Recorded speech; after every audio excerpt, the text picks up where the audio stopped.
Baik, kita mulai Bapak Ibu semuanya. Bismillahirrahmanirrahim. Assalamualaikum warahmatullahi wabarakatuh.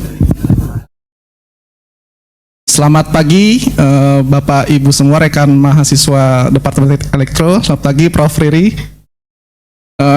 Kami ucapkan selamat datang di Auditorium MRPK Departemen Teknik Elektro. Pada hari ini Jumat 8 Maret 2024 untuk agenda FMF seri ke-39. Perkenalkan, saya Hapsoro Agung Nugroho dari Data Engineering Intelligent System Research Group, grup leader dari Profesor Benyamin, yang kali ini diberikan kesempatan menjadi moderator pada hari ini. Kegiatan Friday Morning Forum seri ke-39 ini akan menghadirkan presenter dari Internet of Things and Blockchain Technology Research Group atau IoT Plus dengan grup leader Profesor Dr. Insinyur Riri Fitrisari MM MSc EPU. Dan presenter kita hari ini yaitu Mas Delvi Hanggoro yang akan membawakan topik atau tema dengan judul Comparative Study Between Aura and Click Blockchain Based Proof of Authority Algorithm on Wireless Sensor Network. Nah, kayaknya sepertinya menarik ini masalah terkait dengan blockchain ya. Mungkin kita bisa sharing nanti dari Mas Delvi. Sebelum mulai mungkin dari Prof. Riri bisa memberikan sedikit sambutan terkait dengan IoT Plus Research Group. Kami persilakan. Terima kasih Pak Baskoro. Bismillahirrahmanirrahim. Assalamualaikum warahmatullahi wabarakatuh. Selamat pagi, salam sejahtera untuk kita semua. Makasih Pak. Di hari yang pagi yang cerah ini, Pak Catur, siap, saya sudah hadir di bawah, bisa naik ke puncak gunung tadi. Ya, jadi hari ini senang sekali kita sebelum Ramadan ya, dengan penuh semangat kita bisa berkumpul dan akan mendengarkan presentasi Saudara Delvi Hanggoro yang ini udah tahun keberapa ya, PMDSU ya, 2 tahun, terus kemudian ini udah semester 3,5, 7 ya? 9 ya? Oke, baik, jadi kenapa dan bagaimana itu nanti akan dijelaskan oleh Saudara Delvi, tapi kita akan cerita sedikit.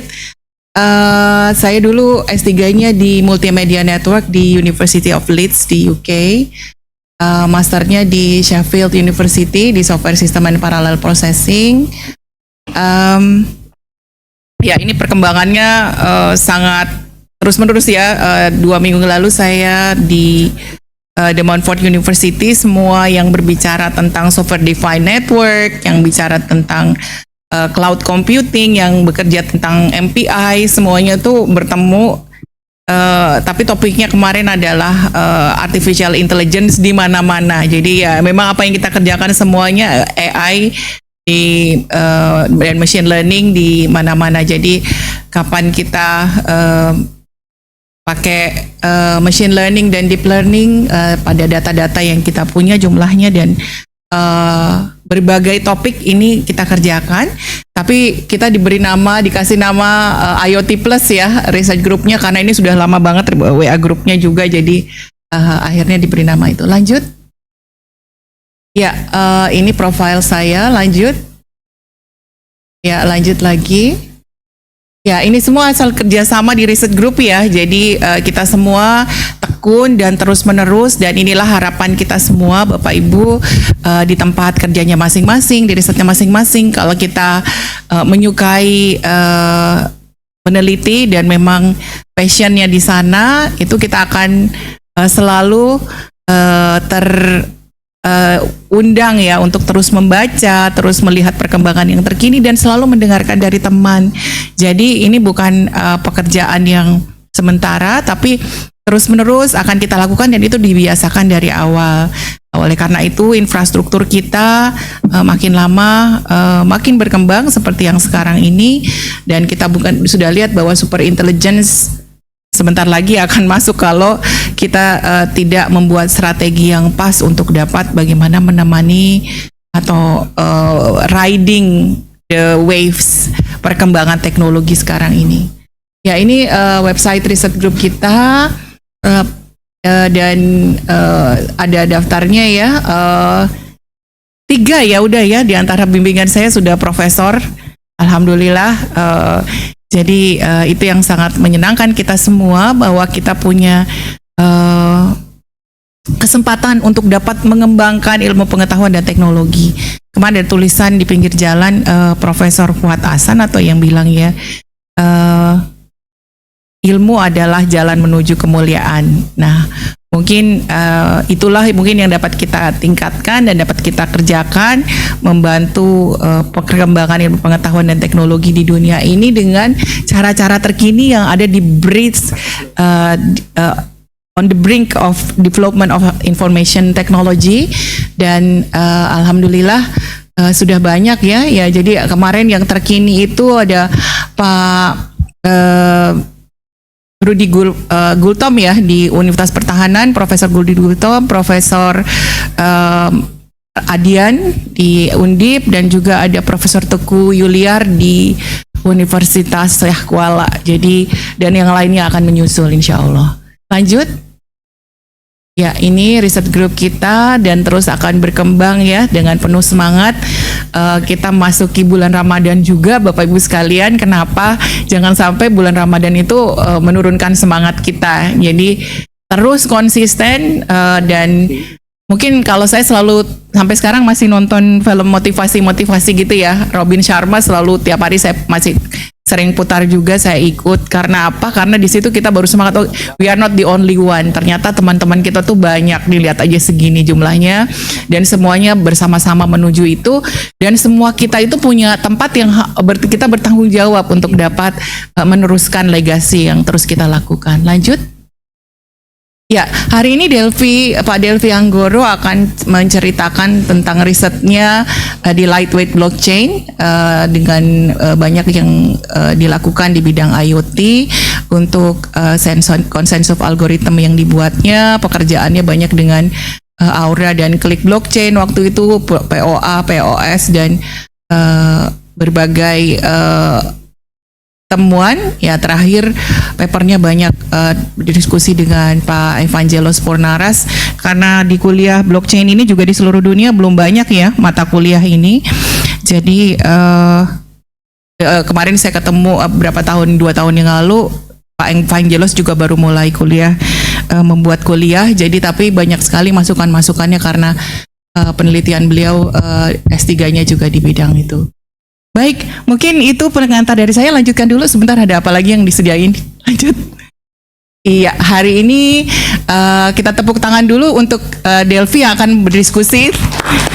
Luar biasa, ini comparative study between Aura and Klik blockchain-based proof of authority algorithm on wireless sensor network. Selamat menikmati. Assalamualaikum warahmatullahi wabarakatuh. Makasih Bapak Skoro.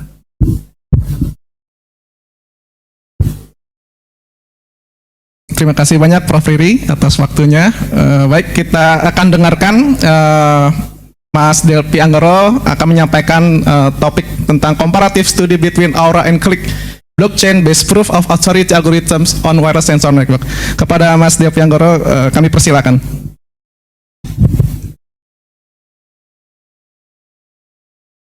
Ya, Assalamualaikum warahmatullahi wabarakatuh. Ya, perkenalkan, nama saya Delvi Anggoro, dan di sini saya akan berdiskusi dengan kawan-kawan ya, bahwa ada judul comparative study between Aura and ClickQ untuk wireless sensor network. Jadi judul ini sebenarnya adalah judul dari research question, dari salah satu research question saya, dan judul besarnya nanti ada di dalam dan akan saya jelaskan.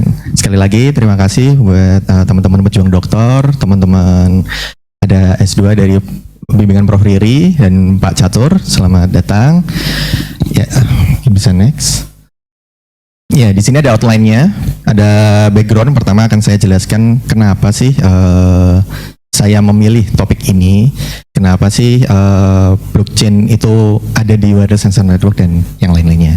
Lalu kedua ada blockchain introduction. Jadi bagi Bapak Ibu teman-teman sekalian yang mungkin masih asing dengan blockchain, nanti akan saya jelaskan introduction-nya, apa itu blockchain, bagaimana mining itu bekerja, dan yang lain-lain. Lalu selanjutnya ada research question-nya. Di sini ada beberapa research question dan ini adalah salah satu dari research question yang telah terjawab dan telah terpublikasi. Selanjutnya ada proof of authority, penjelasan tentang proof of authority, ada result in discussion, dan terakhir ada conclusion-nya. Oke, background. Pertama di sini ada Internet of Things. Wireless sensor network itu salah satu dari Internet of Things yang masih kebanyakan dari wireless sensor network ini masih menggunakan baterai untuk pengoperasiannya. Nah, di sini wireless sensor network memiliki beberapa masalah, yaitu ada isunya ya, dari beberapa jurnal paper. Itu ada centralized system. Jadi kalau misalkan ada single point of failure di sini WSN akan hancur ya, misal seperti itu.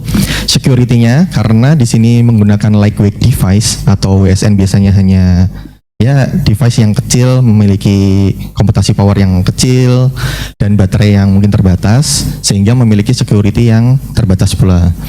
Selanjutnya ada data integritas. Nah, integrity dari WSN atau IoT ini juga biasanya ada permasalahan kayak datanya bisa diubah dan yang lain-lainnya. Selanjutnya ada heterogeneity. Jadi ada heterogenitas di dalam wilayah WSN atau IoT karena heterogenitas ini ada heterogenitas protokolnya. Ada yang pakai MQTT, ada yang pakai yang lainnya dan kawan-kawannya, dan heterogenitas dari perangkatnya itu sendiri. Jadi ada yang pakai Raspberry Pi, ada yang ESP dan yang lain-lainnya. Selanjutnya ada limited resources. Nah, ini memang permasalahan dari WSN karena ini karakteristik dari WSN-nya, dan network lifetime. Nah, di sini yang ingin saya ambil titik beratnya ada di network lifetime.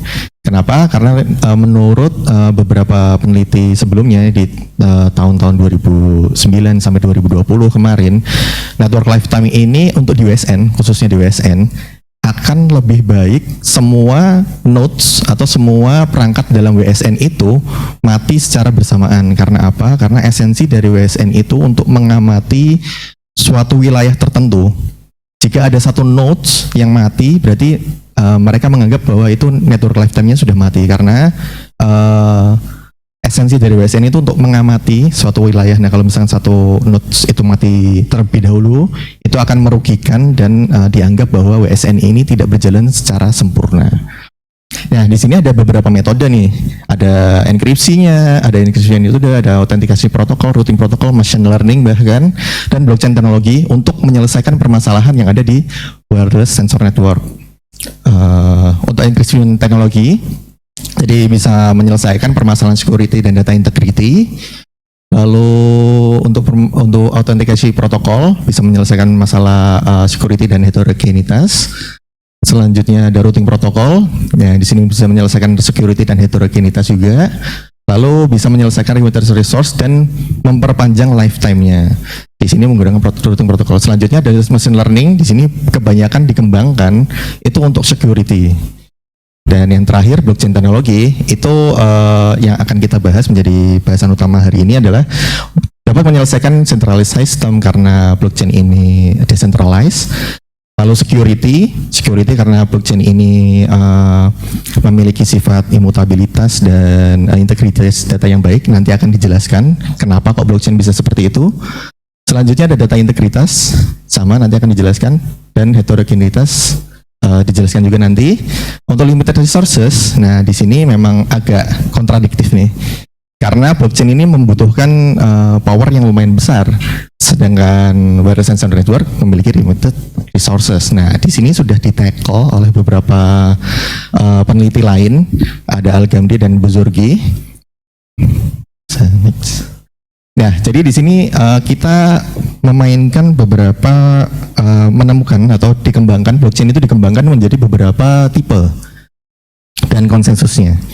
Nah, di sini ada beberapa tipe, ada public, ada proof of work. Public itu seperti Bitcoin, Ethereum, dan yang lain-lainnya.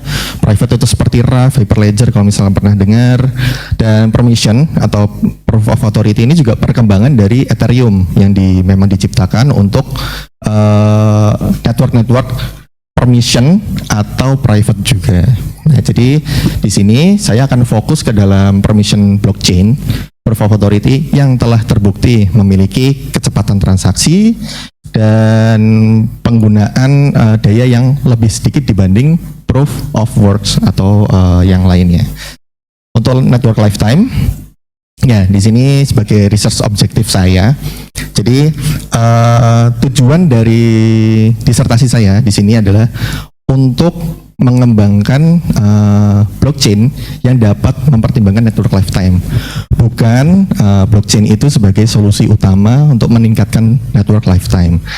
Karena sejatinya saat kita menggunakan blockchain di dalam WSN itu akan lebih menguras baterai lebih sedikit, lebih cepat ya dibanding kita tidak menggunakan. Jadi saya ingin menyelesaikan gap yang ada di mana blockchain sekarang ini sudah diterapkan di WSN untuk berbagai macam, tapi belum ada yang memperhatikan network lifetime. Oke, jadi selanjutnya di sini ada introduction dari blockchain ya. Jadi blockchain itu apa dan bagaimana cara bekerjanya, historinya seperti apa. Pertama, blockchain itu terlahir dari perbankan. Jadi di perbankan mungkin Bapak Ibu yang mungkin ada yang backgroundnya perbankan, transaksi itu biasanya persenan ya, dan saat persenan itu memerlukan uang yang lumayan besar sehingga Satoshi Nakamoto yang penemu blockchain di situ tahun 2008 itu mengusulkan gimana kalau pihak ketiganya kita hapus dengan cara kita menyimpan semua catatan, buku catatan atau ledger itu di server masing-masing atau kita punya buku catatan masing-masing. Jadi yang pertamanya ada pihak ketiga bank di sini akan digantikan, tapi semuanya itu akan memiliki buku catatannya masing-masing. Dengan cara buku catatan ini harus validasi dan disinkronisasi menggunakan konsensus protokol yang ada di blockchain. Next. Nah, blockchain juga menggunakan proses hashing. Jadi hashing algorithm ini itu nanti berfungsi sebagai proses untuk mining.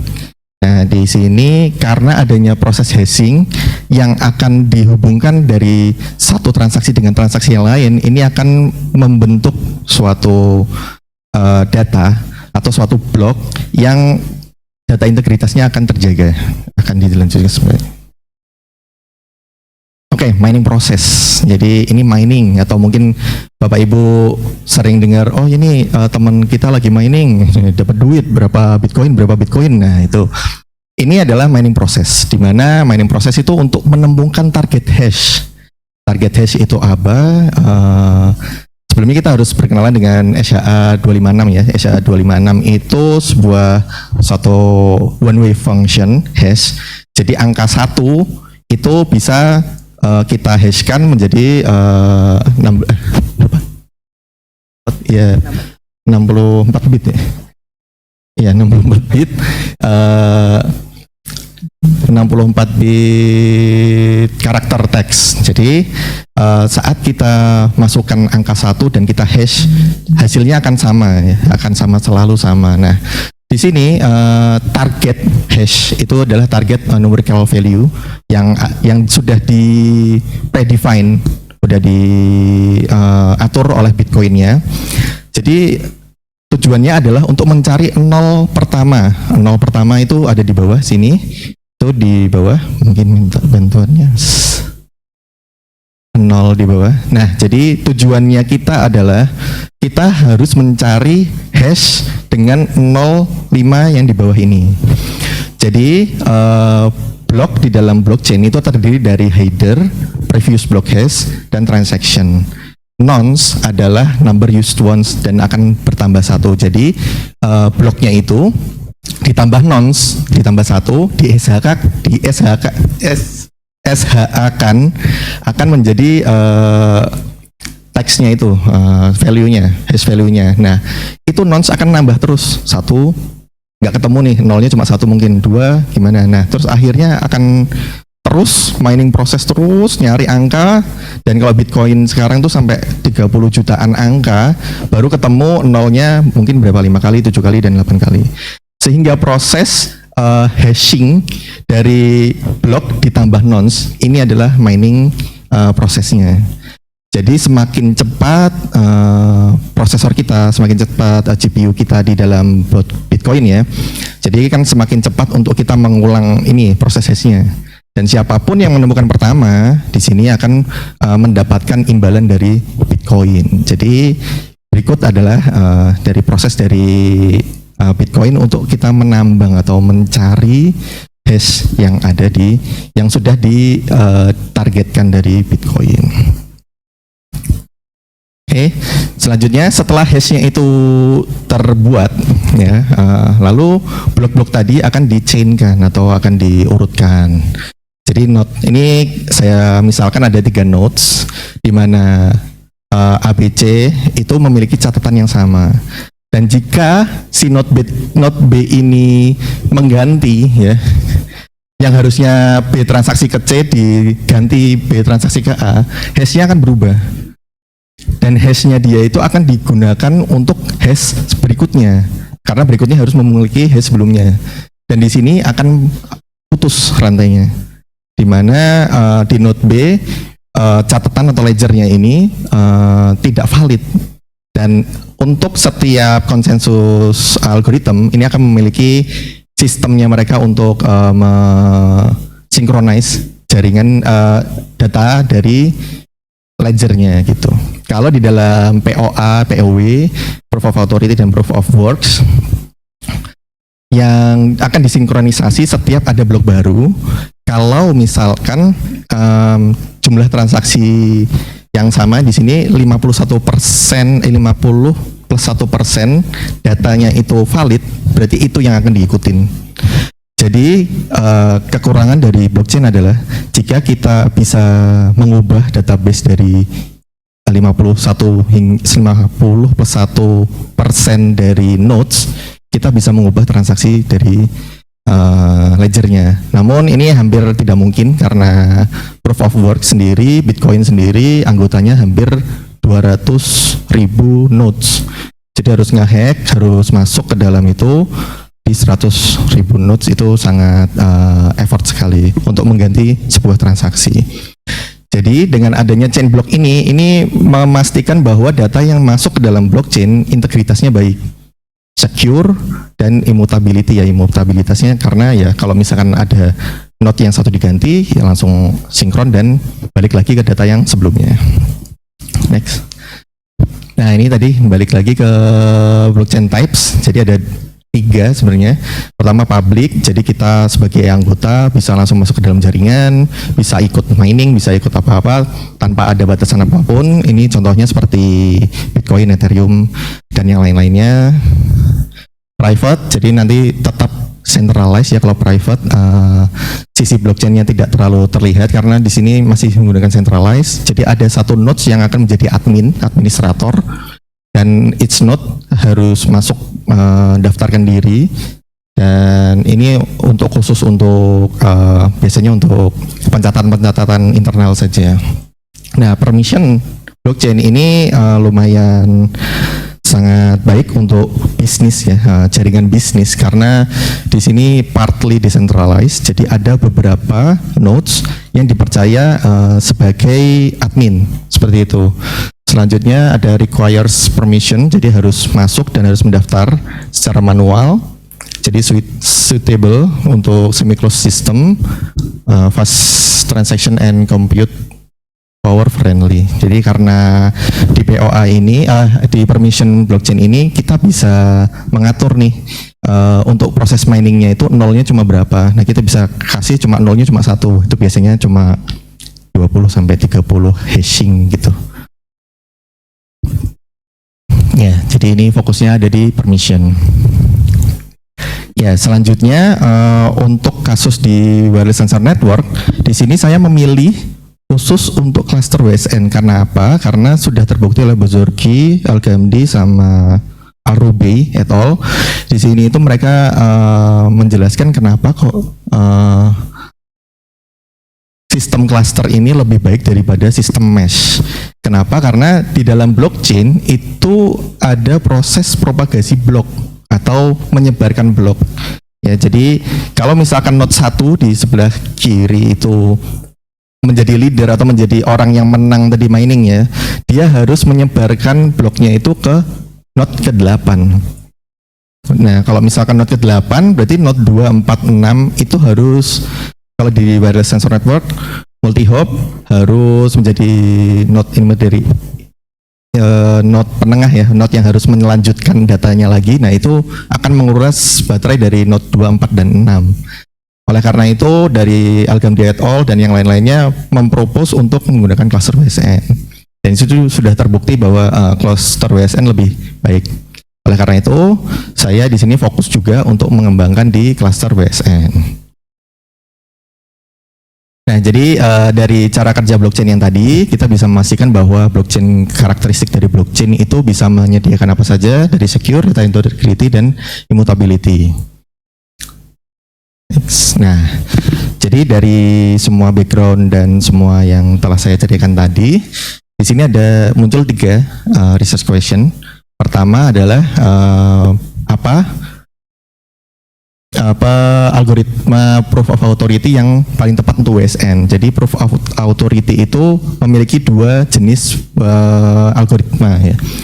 Jadi di sini saya harus mengevaluasi secara mandiri bagaimana lebih tepat yang mana untuk WSN. Karena jika nanti studi kasusnya beda, bukan untuk WSN, bisa saja algoritma yang lain malah lebih cocok. Jadi ini dicocokkan dengan studi kasus yang ada.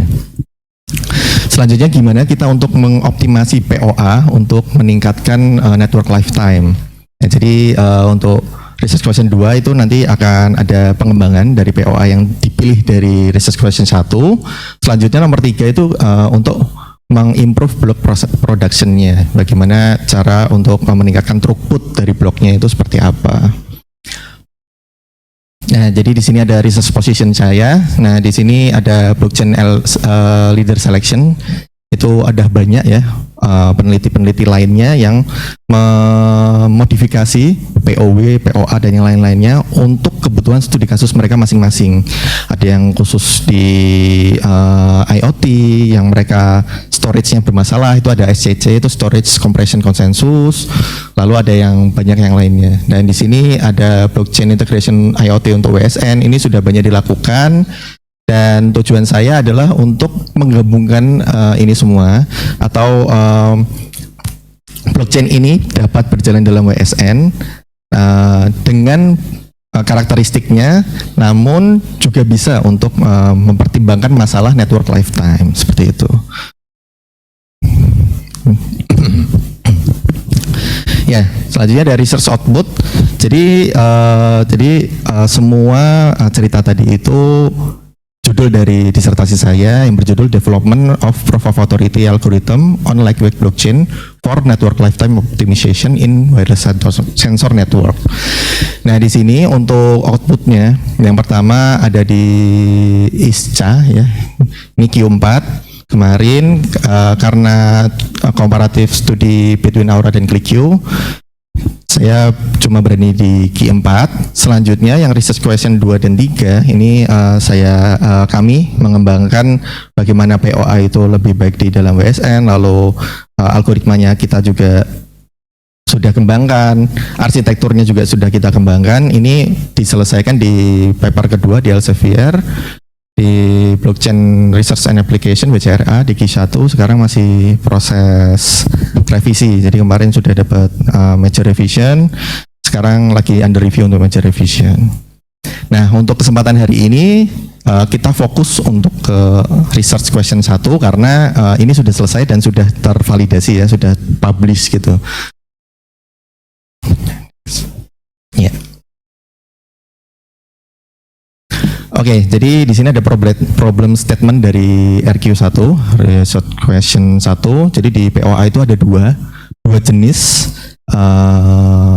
algoritma, itu ada Aura dan ClickQ. Jadi Aura dan ClickQ ini bekerjanya berbeda. Jadi sekali lagi tergantung dengan studi kasus kita. Nah, studi kasus saya ini khusus untuk wireless sensor network. Jadi saya mengevaluasinya dengan karakteristik yang ada di WSN. Ya, jadi di sini ada message exchange atau cara mereka berkomunikasi itu seperti apa di dalam Aura dan ClickQ. Jadi di sini memiliki kalau dua-duanya itu memiliki blok proposal. Jadi mereka harus mempropose blok ke jaringan. Dan kalau di ClickQ itu langsung selesai, accept. Jadi mereka tidak perlu balasan timbal balik untuk validasi. Sedangkan di Aura ini harus ada validasi yang cukup banyak ya. Jadi dari node 1 itu harus memvalidasi ke node 0, ke node 2 dan node 3 seperti itu. Sama juga untuk node 2 harus divalidasi di node 0, node 1 dan node 3. Ini perbedaan mendasar untuk cara mereka berkomunikasi untuk membentuk suatu blok. Selanjutnya. Nah, lalu selanjutnya ada leader selection-nya, leader selection atau block proposer. Di sini itu adalah sebuah anggota, misal kayak tadi ya, itu mereka menang mining, mereka akan jadi leader. Leader itu apa? Leader itu adalah sebuah nodes yang menjadi pemimpin ya, dipilih karena dia menang tadi, karena dia menang mining atau setiap konsensus berbeda ya, tapi dipilih itu untuk proses mining tadi, proses untuk membungkus ke hash bloknya dan mempropagasikan blok ke member-member lainnya. Jadi di sini parameternya untuk Aura di sini leader selection-nya tetap round robin. Jadi misal nodes kita punya 10 nodes, node 1 jadi leader, selanjutnya node 2, node 3, node 4, 5 dan selanjutnya. Untuk ClickQ sama, tapi jumlah leader dari Aura dan ClickQ ini berbeda. Dan Aura hanya punya satu leader. Jadi dia tidak mungkin ada konflik untuk blok yang dimasukkan, sedangkan ClickQ itu ada n minus n per 2 plus 1 untuk leadernya. Jadi nanti di sini juga menyebabkan beberapa masalah dan di Aura juga menyebabkan beberapa masalah di sini. Selanjutnya untuk ClickQ untuk leader selection-nya Aura tidak dibahas karena tadi ya langsung on point, dia satu muter. Nah, sedangkan untuk ClickQ itu ada maksimal n minus n per 2 plus 1 ya. Jadi di sini kalau misalkan ada 8 nodes berarti n berarti 8 kurangi 4 plus 1 5 sama dengan 3. Jadi ada 3 leader di sini dari N1, N2, dan 3 yang bisa memasukkan blok ke dalam jaringan. Nah, untuk round selanjutnya atau step selanjutnya itu nanti akan geser ke N2 dan N4 selanjutnya. Dan nanti N1 nggak bisa untuk masukin blok di situ. Jadi harus entry, muter.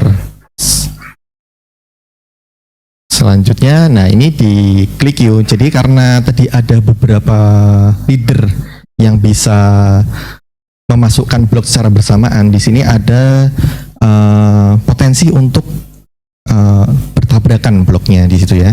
Jadi contohnya di sini ada N1, N2, N3 yang di sebelah kanan.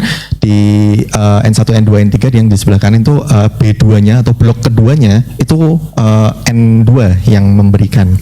Sedangkan di N3 dan N4 blok keduanya itu dari N3. Kenapa ini bisa terjadi? Karena bisa saja kecepatan mereka untuk mining atau kecepatan mereka untuk validasi itu berbeda satu sama lain karena heterogenitas. Nah, kalau misalkan terjadi seperti ini, blok kan yang masuk yang paling cepat yang masuk. Tapi kalau di sini itu ada 3 yang lebih dominan, maka N2-nya, B2 N2 akan masuk ke dalam catatan besar ya tadi ya. Ini sinkronisasinya seperti itu. Jadi kejelekan dari ClickQ ini kalau misalkan ada konflik seperti ini, blok yang ada di blok 2 dan N3-nya ini akan dihilangkan atau dihapus atau di drop. Dan ini menyebabkan masalah di dalam wireless sensor network di mana kita sebenarnya butuh banget untuk data itu selalu masuk ke dalam jaringan. Selanjutnya, oke. Jadi ini untuk eksperimental setup. Di sini Aura kita menggunakan Ethereum client di Open Ethereum. Jadi platformnya pun beda dari ClickQ, dari Ethereum client Go Ethereum atau Gate, kita bisa menggunakan Ethereum langsung dari internet juga, nggak perlu install. Nah, eksperimen configuration-nya untuk kita membandingkan lebih baik mana sih ClickQ atau Aura. Di sini kita membandingkan nodes-nya 8. Jadi ini nodes standar yang digunakan oleh peneliti lain seperti The Analyst dan yang lain-lain untuk mengevaluasi suatu konsensus. Jadi 8, number of authorities-nya 8, block intervalnya kita kasih 15 detik, total transaction-nya 100 per node, difficulty-nya 1. Difficulty 1 itu adalah kalau nolnya yang dicari 1 gitu. Kalau mau 7 ya bisa di 7 dan yang lain-lain. Nah, tapi itu akan membutuhkan waktu yang sangat lama. Ya, selanjutnya, nah ini transaction time comparison dari Aura dan ClickQ. Ini cukup sederhana ya. Kenapa kok Aura memiliki waktu yang lebih lama daripada ClickQ? Yang pertama karena Aura hanya punya satu leader dan proses tadi untuk membuat bloknya itu perlu untuk dikonfirmasi, sedangkan ClickQ tidak. Jadi ClickQ pasti ini akan lebih menang ya untuk masalah kecepatan transaksi. Selanjutnya ada transaction drop comparison. Nah, di sini ada jumlah transaksi yang di drop atau dihilangkan atau dihapus tadi ya karena ada konflik. Untuk Aura nggak ada sama sekali. Karena apa? Karena leadernya cuma satu. Jadi mereka sekuensial satu masuk. Nggak mungkin ada blok yang bertabrakan. Sedangkan untuk yang dari ClickQ karena tadi ada beberapa leader yang bisa secara bersamaan untuk memasukkan blok ke dalam blockchain. Di sini totalnya dari 100 itu sekitar 8% atau sekitar 8 transaction drop. Dan ini saat jumlah transaksinya saya naikkan jadi 1000, 10.000 ya kira-kira tetap sama, kira-kira tetap 8-9% transaksinya drop. Ya, jadi conclusionnya untuk membandingkan Aura dan ClickQ, di sini Aura itu jauh lebih lambat ya, lebih lambat, nggak jauh-jauh banget, tapi lebih lambat daripada ClickQ. Tapi Aura ini tidak menghapus blok atau menghapus data yang penting untuk masuk ke dalam WSN-nya. Oleh karena itu, di sini kami lebih memilih Aura untuk kami kembangkan selanjutnya seperti apa. Sebenarnya sama aja, kita bisa masuk ke ClickQ dengan cara tadi yang ngotak-ngatik protokol yang ada di Ethereum, tapi itu jauh lebih rumit.